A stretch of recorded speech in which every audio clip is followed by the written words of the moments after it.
Like this one. Okay, good evening YouTube and welcome to episode 56 of the FPL family. My name is Lee, this is Sam, and we are going to be, at some stage this evening, looking ahead to the weekend and the double game week in FPL. We're going to be looking and previewing double game week 37, which we have been thinking about for a very, very long time. We've been planning ahead for it. A lot of us using a chip, be it bench boost or triple captain. I certainly will be using a chip, and you'll be using, I think, the same chip. But even that triple captain chip, there is a lot of debate about who is going to be triple captain and who is going to be triple captain. Before we start and before we say hello to everybody, we have to quickly mention what's been going on. I've been tweeting about it for a little bit during the game. Fantastic result from our perspective. Brilliant result. A bit hairy towards the end. I mean, goodness me, if the penalty in the first game wasn't dodgy enough, that penalty against Clavan was pretty dodgy as well as the Milner off the face in the first game was a bit iffy. So, you know, maybe a bit squeakier than I would have liked, guys, but, you know, but happy hey, days. The Happy days. We're going to Kiev, which is brilliant. Yeah. We're not going to Kiev, just to clarify. We are not, no, unless I somehow get some sort of ticket out of the blue from somewhere on some corporate thing, which is possible. Unlikely, but possible. You're not going to go to Kiev. You don't Kiev. understand that. You don't have to. I'm more likely to go and see St Albans, aren't we, or at Clarence Park down the road, or Stevenage, or Watford, or something like that, or local teams. Don't talk about. I've been to see Watford this week. I don't want to see them again. Well, absolutely, and we want to talk about that. We absolutely want to talk about Sorry, that. Joe, if you're on. Well, I think Joe was at the game, so I'd be interested to hear Joe's perspective on Watford. I think we know what Joe's perspective is on Watford, but also the Watford fans were much louder than the Spurs ones on Monday night. Well, it wasn't much of an atmosphere at Wembley. Well, we're going to come to that in a minute in terms of what you thought of the game. Because for me, it's did Kane do enough to warrant the triple captain? I don't know. We're going to come to that a bit later on, but I want to get your view. Very, very quick synopsis of what you've just seen. Any Liverpool players there that are standing out potentially for... I mean, it's Chelsea away for us in the so-called double game. It's not double for us, it's a single. Yeah. So we've now got the final to think about as well. The Brighton at home game is, you know, potentially rotates in that. So, but it's quite a long I guess time. from an FPL perspective, you're not really thinking about getting Liverpool players in right now. But what are you doing with Salah for a start? But I mean, it's quite a long time, isn't it? 13th of May is the final game of the season, and then the cup, the Champions League final isn't until the 26th, so it's 13 days later. You know. Yeah. So the Brighton game, I don't think it's. I don't think that we're at too much risk of rotation anymore with Liverpool, surely. What am I doing with Liverpool? Obviously, I got rid of Firmino last week, so I'm down to 2, Robertson and Salah. This week, I'll be benching Robertson. Yeah. Before we get to strategies and stuff, what do you think of the game? You asked me about... What do you want me to talk about? The game? Yeah, as I said, what do you think of the game? And is that, you know, made you think about selling Salah anymore, or are you going to keep him? No, I'm going to keep Salah. You're going to keep Salah. I think... Look, I mean, I said weeks back I thought you would make the final, and goodness me! All right, you have been to watch in the Champions League. In my opinion, the best attacking team in the competition, so you're well deserved to be there. Yeah, it'd be interesting to see. I think you've got a good chance against Real Madrid because they made mistakes last night. They were not that strong defensively, I didn't think. I think they'll give you opportunity. It was amazing to see 2 semi-finals with so many goals, wasn't it? I mean, defending seems to be at a premium, even though we're at the final stages of the Champions League. That goal last night was dreadful. Well, the goalkeeper made a bit of a clanger, didn't he, last night? The Bayern keeper, or was it the Real Madrid keeper? I can't remember which keeper it was, but either way, it was a bad mistake. Yeah. But defending does seem to be at a premium in the Champions League semi-finals. I mean, we've won there, and I think the guys on BT Sports said it, the odd goal in 13, or the odd goal in 14, whatever it was. It's bonkers. The amount of goals, a 5-2 and then a 4-2 in the Champions League semi-final, is unheard of. But for me, it you know, if anything, Salah seems to be, and I've just noticed that Salah Mohammed on here is saying Salah on a bit of a drought. I mean, he's actually not scored now for a bit of season. But by his lofty standards, it is a bit of a drought. I don't think that's making me want to take him out of my FPL team. Lots of people are though. He's drew another drop, isn't he? He went down last night, going to go again tomorrow. Well, he is, and you can see why. Because you don't want, you know, I think most of us are sitting here and he's worth 9 point something to us, but for a lot of people he's worth 10 point something. So it's very easy to get rid of him and bring in a City asset that have got a fantastic double game week. But for me, can he score against Chelsea? Of course he can. Can he score at Brighton at home? You'll want him for that game. I don't know. Does he have to score against Chelsea? I think is the question you have to ask. Does he have to score against Chelsea? Because in my opinion, he will go out onto that pitch on Sunday afternoon thinking he has to score, and if he's in one of those moods, he will. To prove a point against an old club again. Well, partly that, but partly also the fact that Chelsea are right on your heels now after the drop points over the last couple of weeks. So Liverpool will be having to go into that game having to win it, really. Can't afford to lose to Chelsea on Sunday. No, I don't think we can. So I think for Salah going into that game with the old Chelsea connection, and with that on him, plus, he still wants that golden boot and the golden whatever it is called. The golden shoe, the golden espadrille, whatever it is. Flip-flop. The golden flip-flop. I love that. He want that, won't he? Perhaps that's what we should give the winner of the FPL Family League, the golden flip-flop or something like that, because we'll be sort of on the cusp of the summer, won't we, at the end of May? Well, Joe's getting his wooden spoon if he beats you, so whoever wins it, Jamal, you might be getting a golden flip-flop in the post at this rate. Alright, we're going to come to you in a second for your reaction and kind of review of the game last night, because I want to hear about Monday night, what you thought of the Spurs and Watford game, particularly with Kane's performance, because I've got some stats about his threat and the amount of chances he's... You're not going to be negative about my Harry, are you? A little, but I'm also going to temper that with, actually he did get a goal and actually could have had two. So even though the stats are down, do we still have him as triple captain? So we'll come to that in a minute. We're going to say hello to a few people, guys. Thank you for joining. 50 of you already on the live chat, so thank you for joining. That's a lot more than I thought we'd get this late. And when it is here, and presumably in a very, very good mood. So Anne, thank you for joining. Rivershan is here. Marsan is here. PVFC is here. Good evening. Lock On Kun, your friend A is here too. JC is here. Good evening, Jay. Mike is here, Dom, Michelle, Stephen Walker, Salah Mohammed, as we mentioned before, is here, Felix is here, Florin's here. Let's see, all the usual guys are here. All the in-laws are absolutely here already. Let's see if there's any new names. Where's Jeff? Jeff is here. I've seen Jeff's name. He's absolutely here. Philip Jalov is here. I think I've said that name correctly. He's just gone with the Ale. Fantastic. Must be a Liverpool fan. Fantastic. I would think a Liverpool fan, absolutely. Andy Nash is here, and Ben Clark is here. Chris Cutts, who's I think a new name to the stream, although we may have had Chris on before. So he said, from a very upset United fan, congratulations. He says even the United fans are inside. They're happy for us, I'm sure. No, they're not. Of course they're not. Yeah, but I just think that any Premier League team. I mean, I like Liverpool. I have to, really, don't I? I'm married to you. But any English team that can do well in Europe, I think they deserve credit. And I'll certainly be giving Arsenal some tomorrow if they can follow suit. If they can overturn that away goal, that credit, 1-0 and get through, if they can. Fair. Leo is here, and Leo normally has to, when we stream at sort of start 8 p.m, he normally leaves halfway through to go to bed, which is completely understandable. So this must be very late for you, Leo. So thank you for joining us. Dom J is here. Rivershan, I think we've said hello to already. Mr. Jamal Rice is here. Jamal, how are you doing? Mark Johnson is here. Stephen Walker. A whole host of people. So guys, thank you very much for joining. So what we're going to do tonight, obviously we're going to look ahead to the double game week. I don't think we've got time to go through fixture by fixture, nor should we, I don't think. Not all of them. No, because there's too many. There's so many. But what we ought to do is have a look at the key teams for the double game week. I think that's the best way. Having said that, we also need to look at where the FPL points might come outside of the doubles. Because, sorry, I'm knocking your notes. We said at the back end of 34, do not ignore the single game week. So we mustn't do that. Before we get to that, and obviously we're going to do the transfers and the jammy picks and the differentials and the top points picks and all that sort of stuff.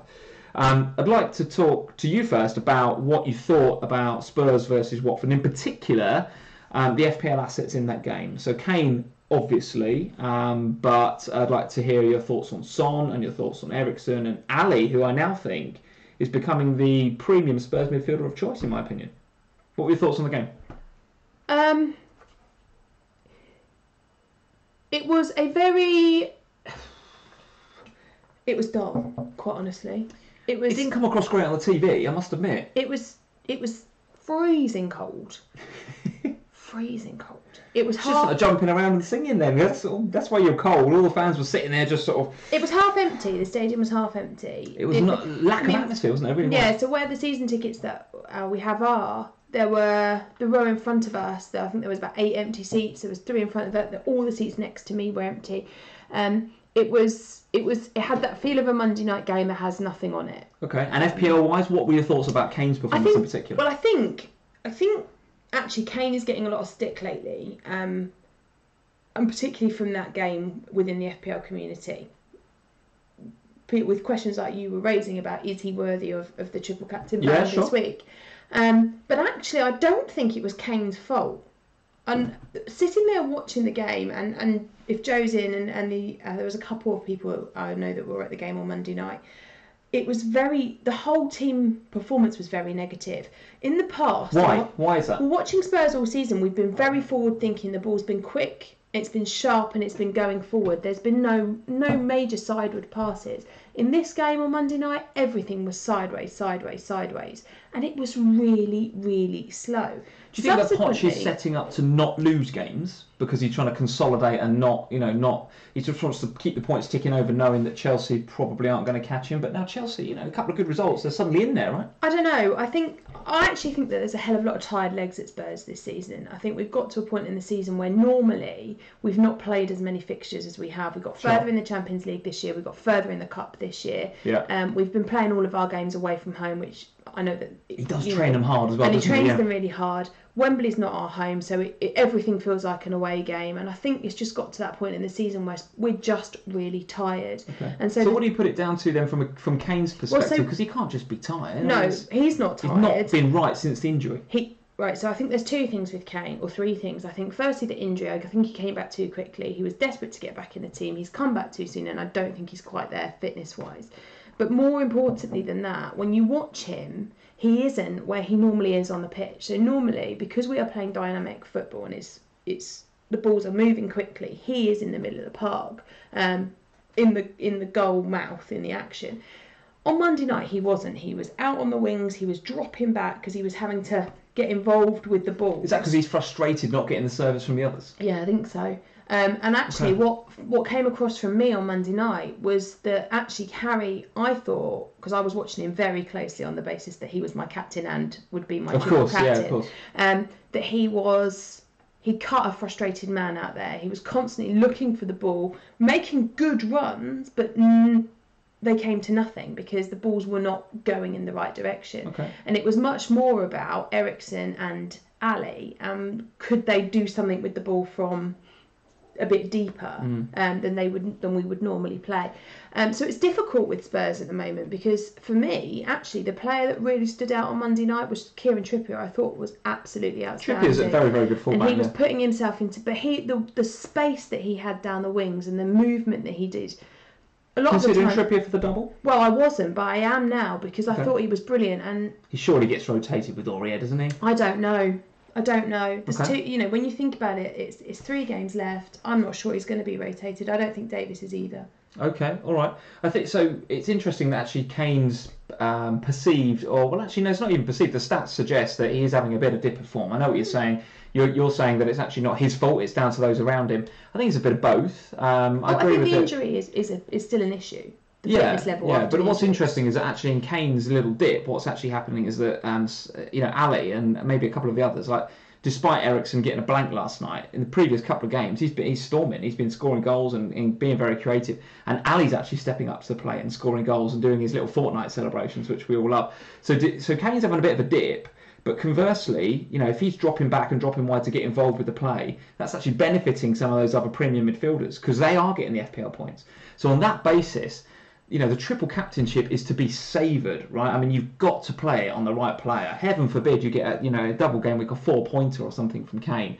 My view is if Spurs are going to continue to play in the way that they have over the last few weeks over the double, Kane is difficult to say, he's a risky triple captain. But if you compare him to some of the other options, like the Man City players, is he a bit of a risky option? I think Monday night was a tough game for us. Watford, actually, for all the jokes I was having with Joe over the last couple of weeks, they actually played very well on Monday night. What? They did. Rubbish. No, they weren't. They weren't rubbish. When they had the ball, it's like Spurs were bad, but Watford were really bad, and the game was awful. When Watford had the ball, they actually had some really good opportunities, and they played well when they had the ball. The problem Watford had is that every time they lost the ball, they were dreadful trying to get it back. I agree, they should have scored. I mean, you were lucky to keep a clean sheet, I think. 100%. Yeah. I think for me, it's a real tough one in terms of the triple captain because for the whole season, the whole season, that triple captain band has been going on Kane, and I've been waiting for a week to do it. Yeah. So come on then, we've got to do it. I will ask you the question right now. I don't Kane know. triple captain. I don't know. I don't know. I don't know. I'm decided. At the moment, it's on Kane. I haven't decided if I'm sticking it there or not, because I just so worry that so many people are playing their triple captain in this game week. I cannot get it wrong. Okay. But I equally know if I take it off, Kane will get a hat trick. Okay, all right. Well, Amonit is saying, he's just scrolled up because you guys are active in the chat tonight, which is great.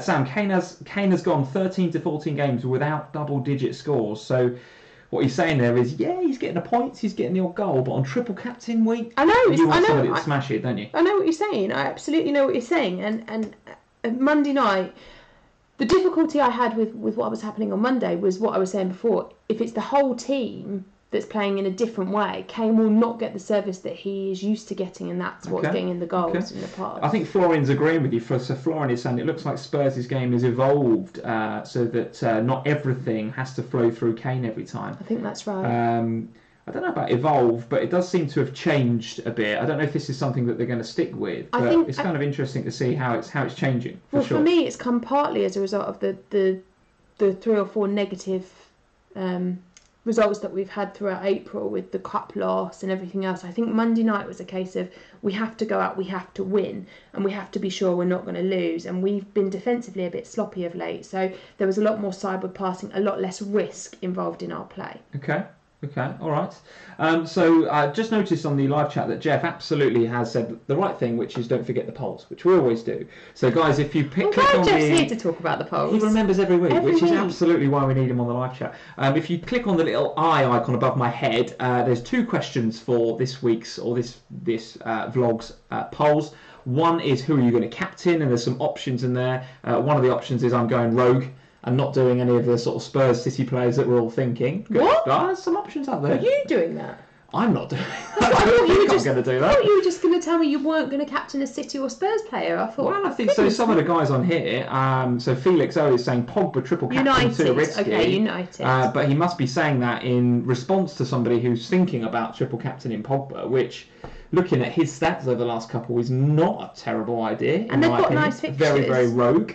And the other question in the poll is about... Oh, come on, I should have remembered.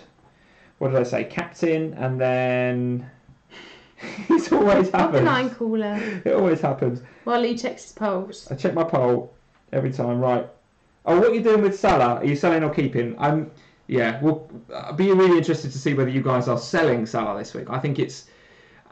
if you're going to sell Salah, I think you would have done it already. I don't think you sell him before that Brighton game. But listen, that's the polls, and I'm particularly interested in what you're doing with your captain, because that for me is the key talking point. Certainly in the FPL family, between you and I, this game week, that triple captainship is getting played. I think you're playing it, right? I've played it. Yeah, me too. So it's active. And I am currently decided. So Amonit is saying Aubameyang is my gamble.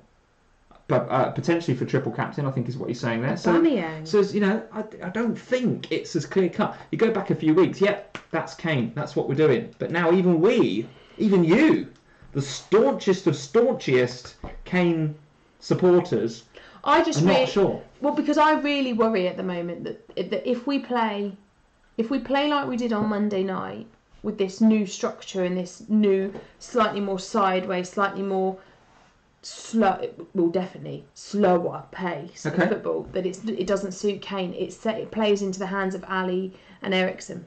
Okay, so for you guys that haven't followed us at FPL Family on Twitter already, on the left hand side, please go and do that. Follow our handle on there. Check us out. We are at, where are we? We're at 3342 followers. That is awesome. So thank you guys that are already following us on Twitter. And don't forget to follow us at Instagram, on Instagram as well, at FPL Family, so you can interact with Sam. Yeah, so, I'm 10 away from 400, so that'd be nice. If I could get 10 more by the end of the season, that'd be lovely. Excellent. So if you want to talk to Sam, it's Instagram. Want to talk to me, it's Twitter. Although, to be honest, whenever we're sitting on the sofa, if there's stuff going on Twitter, I normally talk to you anyway, and you'll give me some input for Twitter anyway, and kind of vice versa. Yeah, vice versa. And I think we're pretty close to 1k subs as well, guys. So we're, I think, about 15 away. 15 away. I think something like that. Absolutely. So if you're watching if you're joining us on these vlogs for the first time and you like what you see, don't forget to hit that like button, hit that sub button, and hopefully we're going to get to 1k sub before the end of the season. That would be fantastic. So there's the Twitter on the left-hand side there. I'm just going to go over to, we'll talk about my team in a bit and transfers towards the end. But I do want to bring up the fixtures here and have a look at who's playing who. So we've spoken a bit about Kane as a possible triple captain option. The other very, very clear option, I think, as well as Kane, are the Man City players.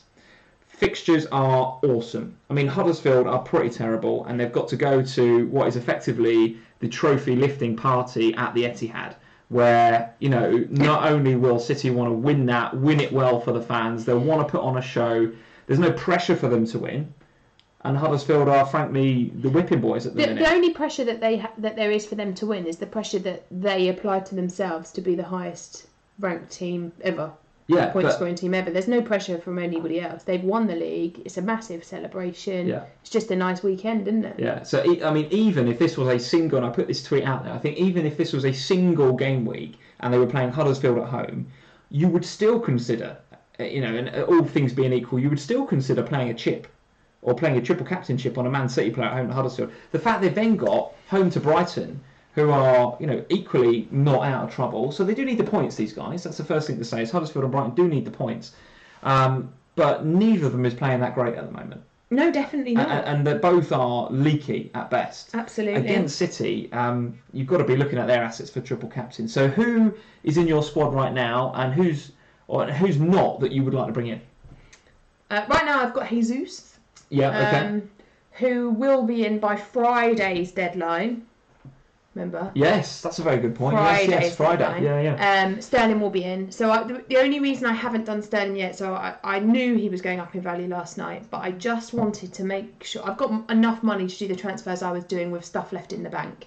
So I let the rise happen last night on the basis that I wanted to check Salah came through this game. Sure. Because I thought if I suddenly make a change now and take my 4-point hit, and then Salah gets injured, I'm not going into the end of the season with him on my bench. Yeah, sure. Might as well do another one. So I thought I'd wait until now. I know he's safe, so I can do my changes. So Sterling will be in before Friday. And do you think, so from what I've seen on Twitter and what I've seen on some of the other vloggers and some of the podcasts out there, Sterling and Jesus almost feel like they're locked in to most people's teams. It doesn't feel like much of a differential inside the FPL community. I think if you go outside, clearly there'll be tons and thousands of managers that haven't figured out it's a double game week and haven't looked at the fixtures and don't know. So just by having Sterling and Jesus, you're going to get a decent bump, I think, against the dead teams. But to really be the cream of the crop against the FPL community and have bragging rights in there, which we all love on Twitter, you've got to pick, I think, potentially a bit of a differential in there. So outside of those two, are there any that you're considering bringing in? I have thought about. So defensively, obviously, with Walker being injured, there's Danilo. Yeah. We haven't had an inability to say a name for a while, have we? Not one as easy as Danilo. No, I know. So that. Do you think he's nailed on, Danilo? I don't know. Do you think he's definitely going to play? I don't know. So they've got options, haven't they? They have got options. So for me, I think if you're going to have City, and you're not going to have Sterling, you're going to choose someone else from the midfield. Yeah. We'll leave Jesus out of it because we know that he's the only striking option they have. So I think really it then becomes down to a straight choice between, depending on how much money you've got, KDB, Sané, or Gundogan. Gundogan, yeah. And obviously the price brackets are massively different between those three. Yes. Three options. So KDB is the one. You go with one of those depending on how much you've got in the bank. Is that what you're saying? Well, pretty much. Right. Now, I think for most people, in order to get KDB, and correct me if I'm wrong, you'd have to get rid of Salah. Probably. Yeah, probably. Not definitely, but probably. Which is why I think KDB will be a bit more of a differential in terms of FPL assets in going into this game week. I think people still see Sané as a bit of a rotation risk. Yes, I think you're right, and that's absolutely, I think, what you guys are saying on the live chat. So I've got my glasses tonight, so I can't even read. That's all right. So Steve Smith is saying, what about David Silva? We're going to come to him in a minute. About him in a minute. Let's see. Big Bro is saying KDB and Jesus most nailed, in my opinion. I think I would just about go along with that. Carl Bennett is saying torn between Jesus and Sterling for triple captain. I think if you're going to go a Man City player for triple captain, it's probably between those two. Rivershan is saying KDB and Otamendi nailed for both, as Otamendi's had his rest. Yeah, potentially. I just don't know with that City defence. I'm not set that any of them are, apart from Laporte, who seems to be. Yeah, potentially. Yeah. I mean, Anwin is saying Ederson is a good pick. Well, Ederson is, of course, you're going to go with Ederson. De Gea. Yeah. And what else are you guys saying? So Anish, thanks for joining, Anish. He's saying De Bruyne is only owned by 3.3% in the top 10k. In the top 10k, easy for me to say. And Sané only 8% in the top 10k. So Sané's a nice differential, but KDB is an awesome differential. 3.3. Yeah. And I think that's what I was getting at really with what I was saying. You know, I think the easy, obvious picks are Jesus and Sterling, and they're the ones that will keep you up with who you're playing against. And the point to make about David Silva, I think, so Chris Cutts is saying exactly this on the live chat. I think Silva could get some compassionate leave for the rest of the season once the trophy's lifted. I think he's right about that. So if I was bringing in Silva, I wouldn't have any issue with him playing that Huddersfield game. I think Pep is going to go full on, first 11, party started, etc. For that Brighton game, I'd have a bit more of a reservation about him not playing. I actually think that we will see David Silva for Huddersfield because we'll see a full-strength team, and then I actually don't think we'll see David Silva again. Because for the last 2 games of the season, I can see him going back to Spain. It's possible, isn't it? It's possible. It's got to that stage of the season now where once that trophy is lifted, David Silva, look, he is an outstanding player, but they don't need David Silva to be outstanding, that City team. It's not like it's Jesus, who they've got no other striking option, really, other than playing Sterling in a false 9. So I think David Silva is a bit more of a gamble. He could massively pay off for you in that Huddersfield game, for sure, but I just worry that we might not see him. Yeah, and I like your Danilo pick, although I've just got a bit of a concern that they have got other options. I mean, who can play that? Can Zinchenko play that side? I don't know. But I mean, Delph is other side, isn't he? And Mendy is the other side too. So on Walker's side, I think it's only Zinchenko. So Danilo is not a bad shout, even though I think Danilo prefers left-hand side as well. Everything that we've seen from Pep so far suggests that he will play full-strength teams until about 60, 70 minutes, and then he'll give a kid or maybe 2 kids an opportunity, or Mendy, I can't class Mendy as a kid, to go out there and, have a go. Okay, so Lokon Kun is saying no one else can play right back. He's saying Danilo is an out-and-out right back. Okay, that's interesting. I thought he could play left, actually. I thought he could, but maybe he prefers it on the right. I don't know. We haven't seen enough of him, I don't think. But the games where he has played, he is pretty attack-minded. Well, we haven't seen enough of him because Kyle Walker has been dominant in that position since he's arrived. Yeah, sure. I think that there are. It depends on how you want to play the game. So for me, my concern is that if I pick Sané over Sterling in the hope that it will gain me a few thousand places, it can massively backfire if he rests him and everyone else has got Sterling. Okay. That's my concern. So Ben Clark is saying Sterling triple captain. Bar Aguero, he's scored the most home goals this season and has got 6 assists. De Bruyne has got the most assists at home. I must admit, and I know that a lot of the Twitter community are between Kane and Jesus, mainly because of security of starts, I think. You know that Kane's going to get 2 lots of 90 minutes. Jesus, with Aguero being injured, you've got to assume he's going to play both games, and Sterling may get rotated. I just think if you look at the form of Sterling, not just throughout the season, but in the last few games, I mean, the 3 assists against West Ham, I know West Ham were bad, but he had 3 assists, could have had 4, missed a couple of goals, and everyone's going, oh, he's not clinical enough. Don't forget, he has scored a lot of goals, and he likes playing at home as well. So he looks so dangerous every single game. I'm really pulled towards Sterling as a bit of a, dare I say it, a differential triple captain, because not many are going there, I don't think. This is my issue, right? And this is why, for me, going into this game week without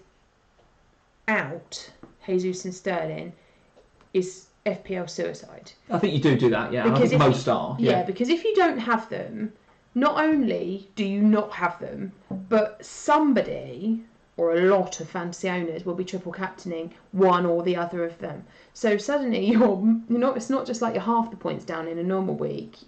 It's bad. So that's why I think for me the other assets at City, as much as I would like to have them, I'm still not sold on taking too many hits this week. Okay. I know that is a conflicted view though, because a lot of people are saying actually an 8-point hit is worth it this week. Okay. No, I think there will be plenty of hits. I think if you go into the game week having taken no hits, I think you automatically get a bit of a bump. There'll be plenty of -4s. I think there'll be a few -8s too. I've done 2 transfers already, my 2 threes. But you had threes, yeah. But I am considering a -4 or indeed an 8. I mean, if you look at the -4 points you lose by doing the transfer, as long as that player plays in both games, which is a big if actually for a lot of these teams, but assuming both that player plays 2 games, you sort of get your 4 back, don't you? So you can, if you're going to take a hit, maybe this is the game week to do it. So I think we are going to see a lot of -4s and -8s. A very good point by Am on it. Once again, Sterling 33 points in the last 3 games. The form is there. The form is there. I think Sterling. So. I think and that's what's going to make this game week so entertaining and so interesting from an FPL point of view, is that this triple captain, it's not nailed on for anybody. There are so many good options. Okay. So let's talk about some of the other options and again, we're not going to, I think we've got time to go through every fixture and call it, but let's talk about the bigger teams that we're focusing on for the double. We've done Spurs, we've talked about City. We shouldn't overlook Man United. Absolutely shouldn't overlook Man United. I mean, they've got a couple of nice games. Let's go. Yeah, they kick us off on Friday night with Brighton, and then they've got West Ham. Brighton away, and then West Ham. So teams that need the points. Both away games as well. Oh, they've got to go to West Ham, have they? Okay. Yeah. That shouldn't hold too much fear for them, I don't think. No, I don't think what do you think about Man United players, and in particular, Messrs Pogba and Lukaku? Because Lukaku, is he going to play? I haven't heard much on the injury, actually. I haven't heard much on the ankle injury. I think when he went off during the last game, it was a bit of a precautionary substitution. So I don't think it's massive. But we do need to look at the news for that. But what do you think about, in particular, Pogba? In the last few games, he's kind of let him off the leash a little bit. It's the old kind of horses run free thing that we had at the beginning of the season. And we know that when Pogba sits in that deep position, he's not an FPL asset. When he's given the licence to go forward a bit because he's alongside Matic and Herrera, he is dangerous and he gets in those positions and he's he's clinical with his chances as well. 3 in the last 3, I think, for Pogba. Yeah. So what do you think about Pogba? I mean, one of the guys on here, was it Amonet, or one of you guys was thinking triple captain Pogba? I mean, I'm not sure I'd go that far, but is he worth a look for the double game week? Yes, I think he is worth a look. I don't think he's worth a triple captain, but I think he's worth a look. See, Man United, I think, they're just an interesting... And United fans, we've got a few, I'm sure, on tonight. You can correct me if you think I'm wrong here, but there isn't... Apart from Pogba, I don't think there's anybody else... And De Gea, of course. I don't think there's anybody else there that you would leap on as a fantasy asset at the moment. Maybe not leap, but I think there's plenty of options. There are options there. And by the way, one of those is, so Lokon Kun is saying, and a couple of the other guys, thank you for saying this, it looks like it's been reported that Lukaku is out of both games. Well, there you are then. So if he's out of both games, as you guys quite rightly are saying, Rashford has got to come onto at least the radar, if not potentially a great option in our sides, right? What is he, 7-ish? Something like that, 7 million? He's got to, I don't think there's any other player that he can put in that position. Who would he put up there? Martial? No, Martial's wider, isn't he? I'm struggling to think of anyone. And the other thing to say is that it will change the way that United play because, Lukaku is a very different type of player to Rashford. I actually really like Rashford. I think it's a really good opportunity for him to go, right, assuming Jose picks him, it's a really good opportunity for Rashford to go, right, well, look him up, but I think he's like 7 point something, right? So it's got to be a great opportunity for Rashford to stand up and go, not only am I here and I deserve a chance, because the last time Mourinho gave him a chance was Liverpool, by the way, and he did a job on Liverpool, Old Trafford. So 2 things. One is he's going to want to put himself on the radar for the FA Cup final. He's going to want to play in that. 7.3. 7.3, okay. So he's not astronomically expensive. He's going to want to put himself in the window for the FA Cup final, but he's also going to want to put himself on the Southgate radar for the World Cup, surely. So it's his opportunity now to go out there and get 2 great games under his belt against 2, frankly, not lesser sides, but sides that United should be beating. So Rashford, 7.3. What are you guys thinking? What do you think? Just made me think. So Florin is saying Rashford, amazing option if Lukaku goes out. Lock on Kun, Rash is 7.3, absolutely right. So Nick Greenwood is saying Sanchez up front. So he's absolutely right. There's an option, isn't it? There's an option. Maybe Sanchez goes up front. I don't know. I think he prefers him out wide. My issue. Rivershan, knowing Mourinho, he'll play Fellaini there. It's possible. It's possible, Rivershan. Well, and actually, I think that's a. I mean, it's a funny point, but it's a point, isn't it? That you never know really what Mourinho is going to do, and that's the issue with Mourinho as a fantasy manager. We talk about Pep all the time, but I think Mourinho is actually worse. The one thing I will add to that is that if you're thinking about getting these Man United assets in, they ain't great. They're not really passing the eye test right now, United, as they haven't really done all season, except for when Liverpool went to Old Trafford. They were brilliant. I don't really think that I'm buzzing to get a United player because maybe Rashford changes that though. Maybe they're more dynamic with Rashford because he's a bit more mobile than Lukaku. I mean, Lukaku is so static. We haven't seen that, have we? So you'll be taking a punt on it because we've not seen. It's definitely a punt, but 7.3. It's a nice punt, right? I'm thinking about I've got to find a couple of million. I can do Wilson to Rashford. Can finally get rid of Wilson. So I've got Lingard.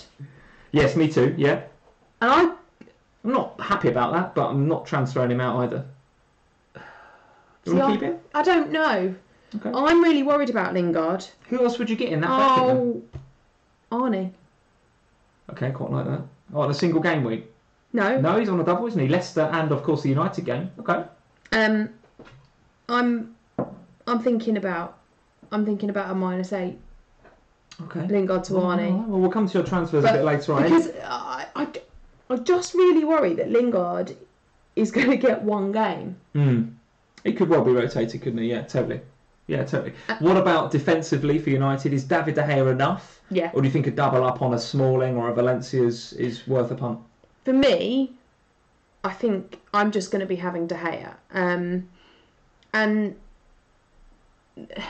the reason for that is I think West Ham have the ability to score against United. I'm not so sure about Brighton. So I think there are other candidates out there for expensive defenders. Yes. Because Man United defenders are expensive, such as City defenders who are more likely to keep 2 clean sheets. Okay. So some of the guys, Anish is saying and JC is saying Lingard too, and we're going to talk about Arsenal next because they're also on a double. Lingard to Ramsey, potentially. Oh, Aid was saying this to me earlier. So if we think about the fact that Arsenal obviously got to go to Atletico tomorrow, tough fixture. Let's assume, sorry Arsenal fans, they get knocked out by Atletico. Do their players suddenly become really good FPL options because they won't want their season to peter out? This is Wenger's swan song, isn't it? It was interesting actually because this conversation, my friend Aid, he messaged me about this earlier and he said hold the Lingard transfer until after tomorrow because if we're out, Ramsey is a really, really good option. And I think he's right. I think a nice differential as well. I can't imagine that he's highly owned. No. And he's in that Lingard bracket, so he's incredible. He's incredibly affordable, isn't he? Absolutely. And I think it's just a case of seeing what happens tomorrow night. Because if Arsenal manage to turn it around tomorrow and make the final, which I actually hope they do, then I'm not sure. Because then Wenger has that dilemma, doesn't he, about the week that he had before about does he rotate so that he's playing his European side in preparation for... Yeah, potentially. I don't know. Yeah, potentially. So MU Fan TV, thank you for joining, as usual, MU Fan TV. He's saying Arsenal is a no-go. Enough heartache from them so far this season. So he's obviously had bad experiences of Arsenal players, maybe even Ramsey. Because Ramsey he's one of those players that on his day... He can bag a couple of goals on his day, or maybe a goal and assist and 3 bonus points. So he's got. And they are playing Leicester. And they are playing an on-the-beach Leicester. Totally right. But also, he can get injured in the first 10 minutes. It is possible, isn't it? It's possible. I mean, I've still got Mustafi, who I'll be obviously keeping. I don't think I'm in a hurry to get more Arsenal players. Maybe it all depends what happens tomorrow night. If I still can't get over the worry with Lingard, then I might make another hit. But then basically what I'm saying is if I'm taking another 4-point hit to swap Lingard for somebody, I've got to be certain that the person I'm swapping for is going to do something. Okay. So Lock on Kun. So Aid is saying Wenger's last year, so he'll play. So Ramsey will play all of the games in his 6.8. Regardless. Well, he then goes on to say, well, Wenger's got a good connection with Ramsey as he stuck by him with his double leg break. So then maybe there's a bit of, I don't know, does Ramsey get a couple of sentimental starts there in Wenger's last couple of games? I mean, I know we're talking a lot about Ramsey here, and he is at a nice price point. But what about the other Arsenal assets? I mean, is it wrong to overlook Aubameyang? Is it wrong to overlook Mkhitaryan? I mean, Mkhitaryan really passed the eye test for me in that last game. Is he not injured? No, he made his comeback in the last game. So Mkhitaryan, assuming he gets through unscathed in the Europa League, I think he's a great little shout because he's got that pedigree from earlier in the season. He's going to be teaming up with his mate Aubameyang again. He looked as if in the last game he came straight back in and in a team of what was frankly a bit of a B team for Arsenal when they played United. He actually stepped up and looked very, very good indeed, I thought, despite them losing the game. So Mkhitaryan, is it an option? I thought he was still injured. I thought he was injured again. No, definitely fit. Okay. Definitely fit. I think...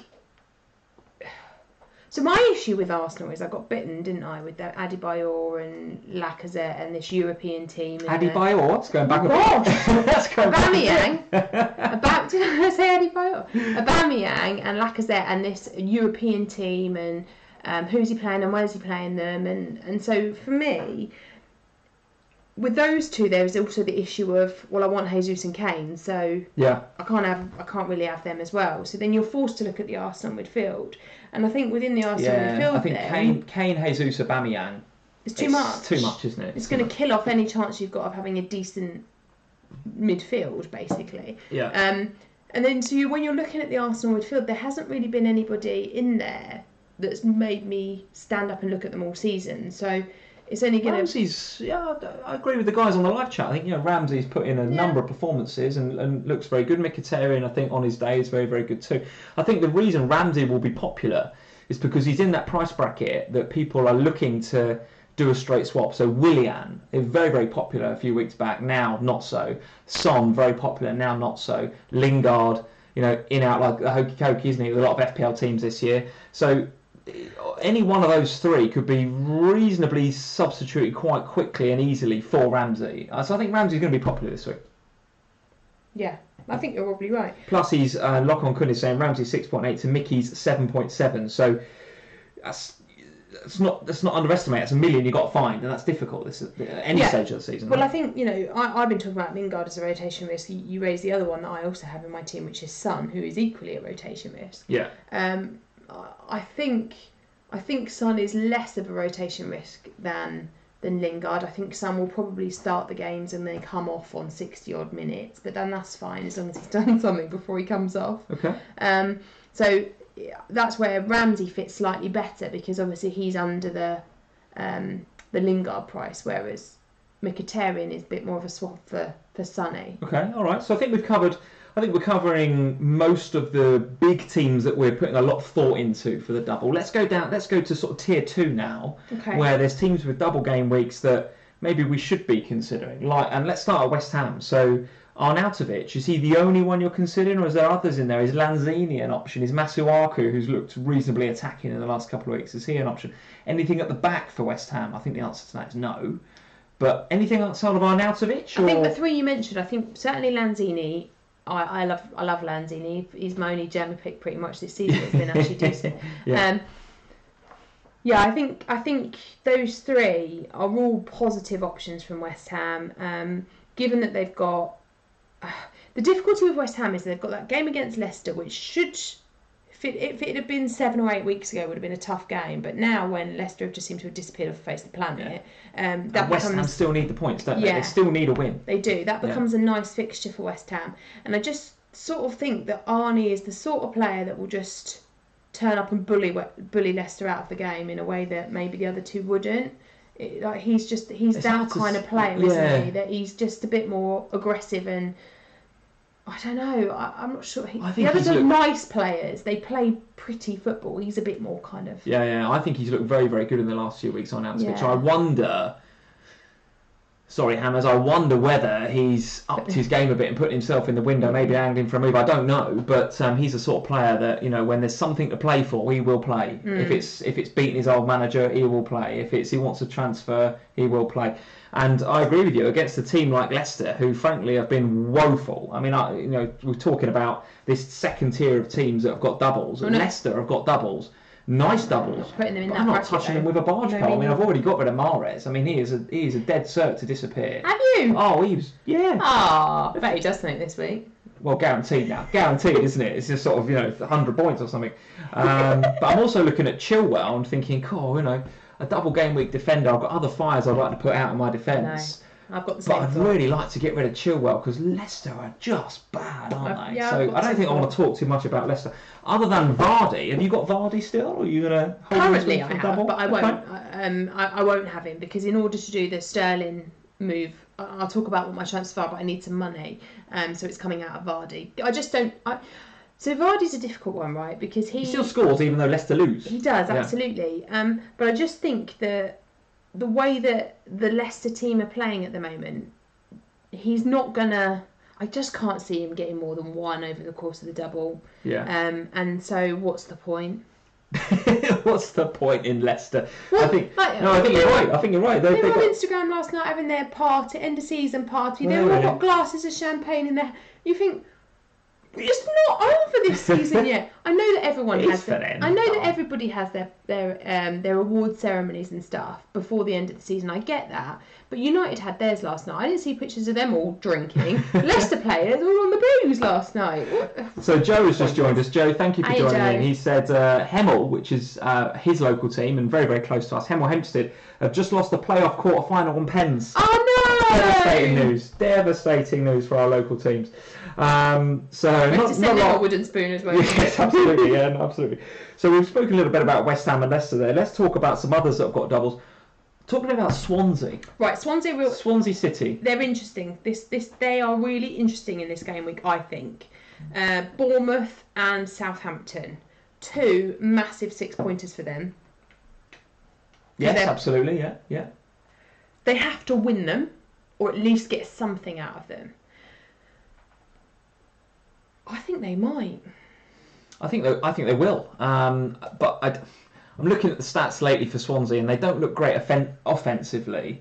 No. They don't look too bad defensively, though. I mean, I'm struggling to get a pick out of Swansea, though. I mean, maybe Alfie Mawson, potentially, at the back. He's shown in the past that he can provide a bit of goal threat. I was reading somewhere, maybe it was on Fantasy Football Scout, that since the new manager came in, since Carvajal came in game week 21, he's had the joint most attempts on goal, I think, or something, or maybe the most headers on goal from corners. Yeah, Alfie Mawson. So he's been a threat. He's been a threat for them aerially from corners since the new manager's come along. So maybe that's something Carvajal spotted and said you want to do a bit more of.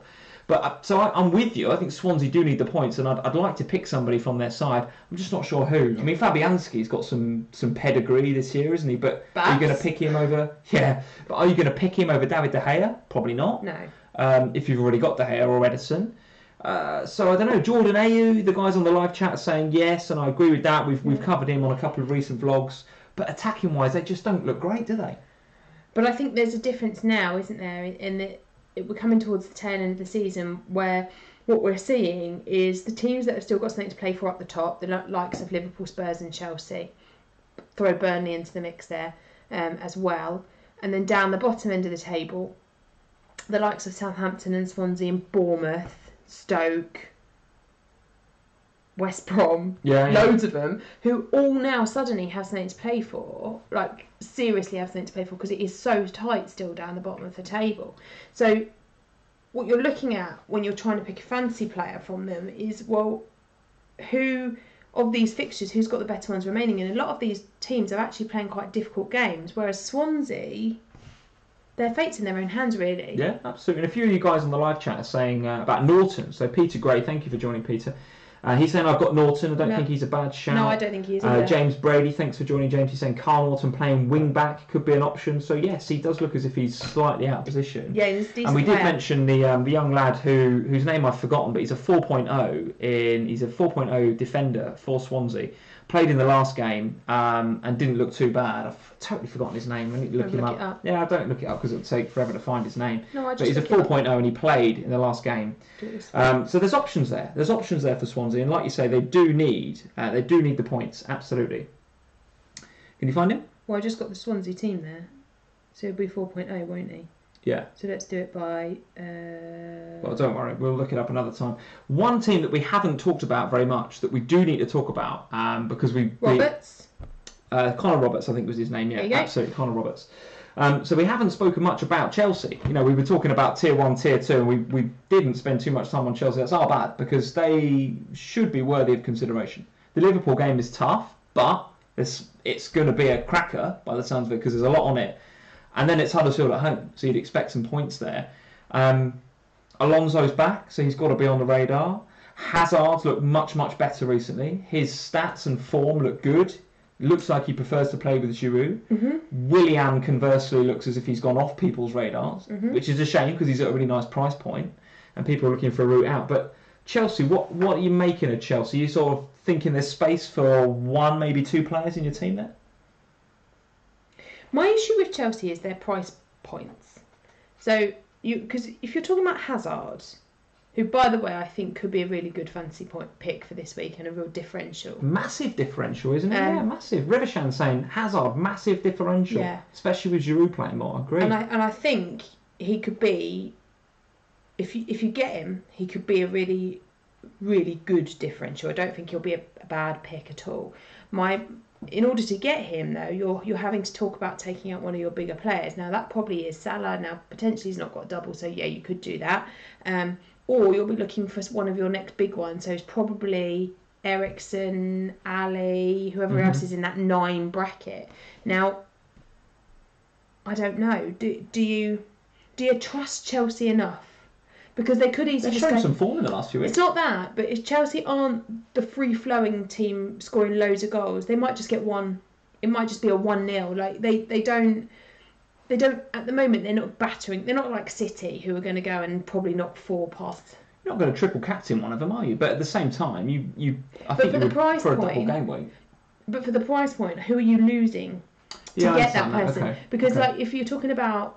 So Hazard, Eriksen, same sort of price-ish, give or take. I think that's why so many people loved Willian at the time because he was by far passes the eye test over the course of the season. I think he's been probably their best player this year. A few Chelsea fans may or may not disagree with that, but I think he's been one of their better players. He's at such a nice point at 7. It's a bit like a good player in a Chelsea team. Yeah. You get him in, don't you? And actually, he's almost like a bit like, well, if he gets 80% of the points Hazard gets, then he's a good pick. As it happens, he doesn't look so great at the minute. And like you say, if you're going to bring in a Hazard, you're going to sacrifice a Sterling, a Salah, or a KDB, or someone that's going to score big, probably. Chelsea, whilst they're in a revival, certainly, and they've got the potential to win those 2 games. Probably, I don't see them winning the Liverpool game. I can see them that being a draw, but the Huddersfield game, sure.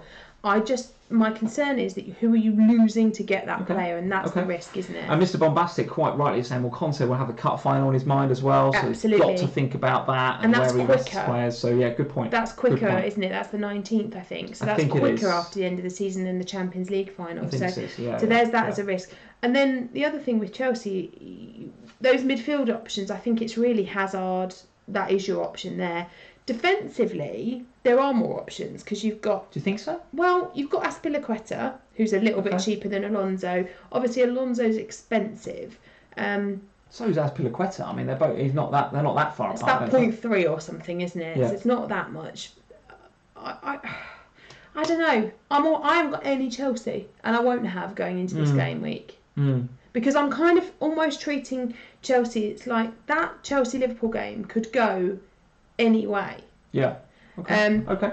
So it's almost like Chelsea have got a single against Huddersfield in my mind because I don't know what's going to happen. Nice single though. If it was a single, it's a nice single. You're right. Yeah. You're right. Okay. All right. So before we get to transfers and jammy picks, because we're rapidly running out of time as usual here on the FPL family. Transfers and jammy picks in a second. The only other team that we haven't mentioned that we ought to is Southampton. Now, Southampton have come off the back of a couple of decent performances and a few decent results. You're going to ask me about Tadic again. Is there a last-minute revival here? Now, we said on the last vlog, one of the polls on the last vlog was Tadic gold or fool's gold? And I think unanimous, or not unanimously, but a majority of you guys were saying he's fool's gold. And I think we agree with that, given there's been weeks and weeks of guff, and suddenly he gets 2 goals. Now, I'm not saying that he's a bad pick. Because again, he falls into that nice category. I think you know we're looking for someone to replace the Willians and the Sons and the Lingards. I think most will look at Ramsey, but some will look at Tadic too, and rightly so. They seem to be, and I looked at some of the stats. They have got something like 2 clean sheets in 14, so they are conceding goals like you wouldn't believe. That's part of the problem. One of the reasons they're going down. But they've been far more attacking. They've created 11 big chances in the last 4 games, second only to Man City, who've created 14. So they're being far more attacking Southampton. So on that basis, does someone like Cedric Suarez come onto the radar? I mean, he's got a couple of assists recently, looks to be far more, or have far more license to go forward now that the new manager's here. He's let off a leash a little bit. Very quickly, because we're running out of time, any Saints players that you may be on your radar? Or if you haven't really considered them? They've got something to play for at the end of the day. They have got something to play for, but I think the position I'm in is I'll be going into it with at least 2 Spurs players, at least 2 City players, at least 2 United players. So suddenly I'm limited on who else I can have. Sure. I think I fancy Swansea more than I do Southampton at the moment. You fancy Swansea more than Southampton? Not sure about that. I don't fancy Swansea as much from an attacking perspective than I do Southampton. I fancy Swansea defenders and Saints attackers. I think what my point is that this whole double, I think most people's teams are going to be made up with more players from the big teams, the Cities, the Uniteds, the Spurs, the Chelsea, probably Arsenal, those teams with decent fixtures. And then what you'll be doing is you'll be filling the rest of your team with these clubs that are in a relegation battle that have got something to play for. That are going to turn up for you. Like Southampton, Swansea. Like those 2. And West Ham. I put them in that bracket as well. Sure. Okay. So I think West Ham are pretty much safe, I think, aren't they? But they're still playing. They've still got to play, haven't they? They still are playing at the moment, West Ham. So they're in that category of teams that aren't the first choices, but are still playing for something because they're still playing football. Okay. I don't know. For me, I hadn't really considered Southampton. Bertrand is always a favourite of mine, so maybe. Sam playing sort of out of position. He seems to like Bertrand further up the pitch, doesn't he? So maybe. So maybe he's an option out there. Okay, all right. So that is, I think, as best we can, talking about the main teams that are dominating our thinking for this game week. Yeah. Let me. So you talk to me first about before I go into my team, and let me bring up my team on screen here. I don't think I'm in too bad a shape, to be honest. Let's see. Scroll. So while I'm doing that, why don't you talk through the transfers you've done already and the ones that you're planning? Okay, I haven't done any yet. I've got quite a lot of money in my bank. This week my plan is to do Vardy probably to Jordan Ayew. Okay. And I'm going to get rid of Izquierdo, who has done wonders for me. So shame to see him go. He's done well for you, but maybe it's right to move. When you've got games against City and United and Liverpool to end the season, very difficult. Time is right, Izzy. Very for us difficult. to part ways, and he'll be going for Sterling. So I'd rather have Sterling than Izzy. Let's be honest. Yes. Okay. So there'll be my 2 transfers. I'm still up in the air about another hit. Lingard and Son worry me a little bit. I might do something with those. I haven't decided yet. And then there's a big part of me that wants to take out Salah. Okay, yeah, it's a very popular thing to do this week. I think you might regret it in 38. And that's my issue, and that's where my issue is. So yeah. Okay. So I think I'm going to stick on a -4. Vardy to Ayew and Izzy to Sterling, but might have a look at Rashford and whether if we think Rashford's going to play, I might just have a look at Rashford before I do it. Okay, so here's my team currently for the double game week. There may be more changes afoot. Maybe it doesn't feel quite right not to see Mahrez in your team. Okay. He's been proper trolling for the last 2 weeks. He had to go. He was the first one that I wanted to get rid of. So Salah stays for me. Salah stays. I think, is it heart over head? I don't think so. Maybe it's heart and head. I mean, I don't want to get rid of him just because he's the man at the minute, isn't he, for my club, so I want to keep him. But equally, he can score against Chelsea. And we have said repetitively since game week 34, do not underestimate the teams with one game. Yeah, totally right. Eriksen, more than happy to have him in there. Sterling and Jesus I've bought in already. So I have made 2 transfers already. Mahrez, my 2 free. So Mahrez is gone, as is Lukaku because of the injury. I didn't actually know the news. I thought that Lukaku may miss the first game, and on that basis I don't want him for just a single game effectively. But if you guys are saying he's out for both, I'm more than happy that I've made that change now. Jesus, I think if you don't have him this week, that's a problem, because I think a lot of people will be tripling him. So even if I don't captain him, I want him. Lingard is there because it's a nice double for United, so no real reason to get rid of him. Miljokovic, Stoke away, he could get pens. Don't underestimate the single game. Yeah, you can keep him in. It's either him or Wilson, and the way that Swansea are defending, and the way that Wilson is stinking up my team still, I don't want Wilson in there. So I'm happy with Miljokovic. And the front line kind of speaks for itself. I may still do a Wilson to AU. I may still do something like that. But the back line is where I'm kind of thinking I might make some changes. So De Gea's locked. I'm cool with that.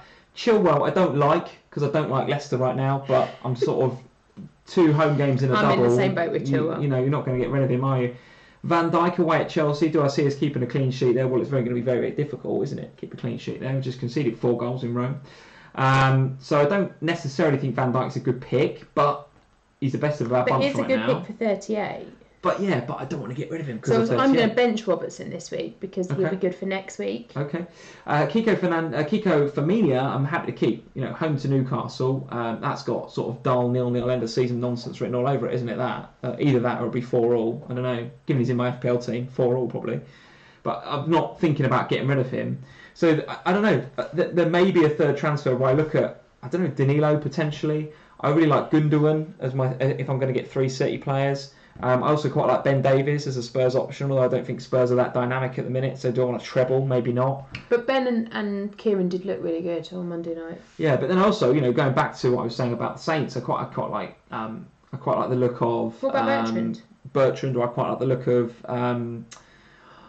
Cedric Suarez as well. Cedric Suarez, who may, those guys may come in for Van Dijk. So lots and lots of thoughts still about my FPL team. I think I've got some money in the bank. I think I've got about $1 million in the bank. So I haven't quite got enough for Wilson to Rashford, I don't think. Although that would be a nice move. That would be ideal, wouldn't it? If you could get that done. So plenty of thoughts still to go into it. Triple captain right now is on Sterling. I really fancy Sterling, and I know that he's a rotation risk. I get that. Okay. But he just can do damage. I just think that Huddersfield game has got Sterling hat-trick written all over it. I mean, they're gonna go big against Huddersfield, I think. I might bottle that. Because Kane is the shield pick, isn't he? Oh. Kane is the consolidating Please don't. pick. I can't. But Jesus is a nice pick too. I think he's on pens. But I just think Sterling is so dangerous. He's so dangerous. Plus the extra points he's going to get for keeping clean sheets and for the extra points he gets when he scores goals. He's equally likely to score goals as Jesus. Equally likely, in my opinion. 100%. And he gets extra points, right? So I'm. It's so hard, isn't it, with this triple captain? My risky pick is Sterling. My less risky pick is Kane. I think I'm going to keep it on Sterling. I think, but we shall see. Talk me through your differentials, your jammy picks for the weekend. Let's have a. Do you know what? It was real hard to come up with jammy picks this week. Okay. Mostly because basically you're looking at the teams with doubles, and then you're kind of wheedling it down to the players that are picked by less than 5%. Okay. Which So makes who have you it got? hard. So at the moment, I only really think there were 3 possible options. Only 3 differentials in there. No, only 3 that I would actually want in my team. And bear in mind that is what the jammy pick is about. So who have you got? So I've got Trippier at Spurs at 4.7%, and I do think. Go play both games? Yeah, I think so. Okay, all right. And was really good on Monday night. Very good, yes, really he was, good. Danilo at City With Walker out, okay. I think he's a really good option. He's only owned by 2.7%. That's a nice differential. And then Gundogan at City is only owned by 2.3% of the game. And I think he could be a real jammy pick this week. So he'll be my jammy pick for the week. Okay, I can throw a couple in there as well. So we've mentioned them already on the vlog. Lanzini, I think, is a nice pick. He's going to be, he's coming back. Looks a bit of, he's a bit of a flair pick as well, like you say. He's very creative, I think. But also Mkhitaryan. We mentioned Mkhitaryan before. Mkhitaryan's owned by too many. He's actually, you could be right. I'm pretty sure I looked at it. Because I had the teams that I thought would be valuable, and then I sorted them by price. So just while Sam's looking that up, guys, let's hear from you about who your jammy picks are for the weekend. Anish is saying Fernandinho. Quite like that. Yeah, he's going to play, isn't he? Probably Mkhitaryan's owned by 7.2%. 7.2. Okay. Who else did you say? Lanzini. Yeah, Lanzini. Micah McClatchy, Danny Welbeck for a jammy pick. I like that. Danny Welbeck. What do you think of that? Do you know what? I'd not even considered Welbeck. Nice pick. Yeah, nice pick. Joe Finley Ballet is saying Trippier's 2 good games a season, always against Watford. Yeah, you can have Lanzini. In there, I think. You can have Lanzini. He's a massive jammy pick. 0.7%. 0.7. There we go. Amonit saying Aubameyang, my jammy pick. I think he's going to be over 5%. Yeah, you can't have Aubameyang. He's owned by too many. Yeah. Joe Finley Ballet, John Joe Shelby. Goodness me. Anish, I'm not having that. John Stones as a jammy pick. Goodness me. John Stones. If he plays, then they've got no hope, have they? Loftus-Cheek is my jammy pick. Ben Clark, look at that. There's some great jammy picks out there. Salah Mohammed. Yeah, you see, I sort of ruled out Palace because they've only got one game. Yeah. For a jammy pick, Don't ignore the single game. Well, no, not at all. But I think Andy Carroll, jammy pick. Andy Carroll, Amonit. Hasn't tonight gone to your head? Emily Fan TV, this is the week for Wilson. He's saying this is Wilson jammy pick. If Wilson does something. I'll be livid because I will laugh so much if Wilson does something this week. It's just the week for Mahrez and Wilson, I'm telling you now. And the best note to end on, Joe is saying Mahrez jammy pick. Don't say not too many. Whoever I've taken out of my FPL team. I tell you what, I did look at Mahrez just to wind me up. I was going to have him as my jammy pick for this week. Lock on Kun, Ozil, 2.3% ownership. A lot of Arsenal picks out there. Told everyone though, didn't he? Because last time loads of people got on Ozil, Wenger left him out the squad. Right, okay. All right, guys. I think we are pretty much done. We're pretty much done for this episode of the FPL family. Thank you very much for joining us. Do not forget. The deadline is Friday night. I'm pretty sure that most of you guys that are tuning into this will know that. Well, I'm pretty sure. But, I'm pretty sure. But I need to remind myself of this because. Yes. I'll be panicking and doing things last minute, I'm sure. Absolutely. So guys, get on to @FPLFamily on Twitter and on Instagram. Share some screenshots of your team from the FPL app. We want to see what transfers you guys are making. Let us know about your thinking with the Man City mids. Let us know if you're thinking about what Spurs mids to get, etc, etc. Rivershan has said, don't forget the polls. He's absolutely right. He's absolutely right. Well done, Rivershan. Honestly, if it wasn't for the in-laws, these polls would get forgotten every week. Totally right. So what we're doing with Salah, well, I personally am keeping. Oh, that's really close. Captain for game week 37. Well, I'm going Sterling right now. So, guys, what are you doing with Salah? Selling 43%, keeping 56%. Closer than I thought. No, I was. I think if you were going to sell Salah, the time to do that was a few weeks back, wasn't it? But I don't know. With the double as it is, and the way that the midfield, the lure of the Spurs and Man City midfielders is too heavy, isn't it? The fact that Ali's producing, the fact that Sterling and Sané are producing all the time, the fact that KDB's in there as an option. I think I can see why you guys. Hazard as well, absolutely right, absolutely. And all these players cost money, and Salah's the bank, isn't he? Captain for game week 37, 36% going Jesus. 26% Kane, 26% Sterling. So Kane and Sterling tied there for second place. And if I voted, do you change your polls? Yes, that's absolutely right. No one's going Lukaku because he's injured. I didn't know that before I wrote the poll, clearly. Maybe I should have put Rashford or something in there. I'm going rogue. I want to know what they're going for. Well, we've discussed it. We've gone Aubameyang, we've gone Hazard, we've gone... This is the penultimate game week. People are having fun with this now. People are starting to pick random captains. It's not fun, it's very stressful. It's very, very good. So Jesus is the most popular captain right now. I think for a surety of starts, potentially, and the fact he's on, we think, pens, even though he's missed the last two. I don't know. I've got such lovely fixtures, City. Such lovely fixtures. And they're getting the trophy that day. So good. Who's not going to want to be on the score sheet against Huddersfield? I think I'm 9-0, 10-0. Well, I think I'm not going to bottle it. I think I will go Sterling. Oh! I think I will. But listen. Let's follow me at FPL Family on Twitter. I will let you know as we get towards Friday's deadline who I'm going to have. All we know for sure is he's not going to tell me, is he? until the deadline passes, and then he'll do a Harry Kane. Oh, darling, I've played my wild card. Another sneaky one. All right, guys, it's very late here. It's 10 to 11. So, guys, thank you very much for sticking with us on this late episode of the FPL family. Hope you enjoyed the Liverpool game. For all the Liverpool fans that are on the stream, even the non-Liverpool fans, hope you enjoyed the games. Another thriller, wasn't it? Another fantastic. I'm looking forward to Kiev already. I'm very much looking forward to Kiev. I think that is going to be another game where there's just no defending whatsoever, and it's just all out attack from both sides. It's all out attack. Whatever we do, absolutely. Whatever we do, let's wrap Robertson in cotton wool, because if Moreno plays against Cristiano Ronaldo, we're in massive trouble. He's got a new contract coming his way. He signed a new long-term contract, Alberto Moreno, which is frankly the 8th wonder of the world. I don't know how that's, never mind how the pyramids are being built. How has Moreno got a long-term contract at Liverpool? It's quite outstanding. But guys, thank you for joining at FPL Family, as you know, on Twitter and on Instagram. If you like the video tonight, we'd love you to subscribe. As we said before, we're about 10 to 15 subscribers away from 1K. Hit that like button as you always do. So thank you guys for doing that, and we will see you when we see you next. Sunday, midway through the game. Sunday, when we'll be part way through. So we'll be doing a game week 37 so far vlog on Sunday night. Post Liverpool Chelsea. Post Liverpool Chelsea. Could all look quite different, couldn't it, Sunday night? Could be massively. See if our captains have done the business in their first games. Could well be. Guys, thank you for joining us, and we will see you Sunday. Cheers. See you Sunday, guys.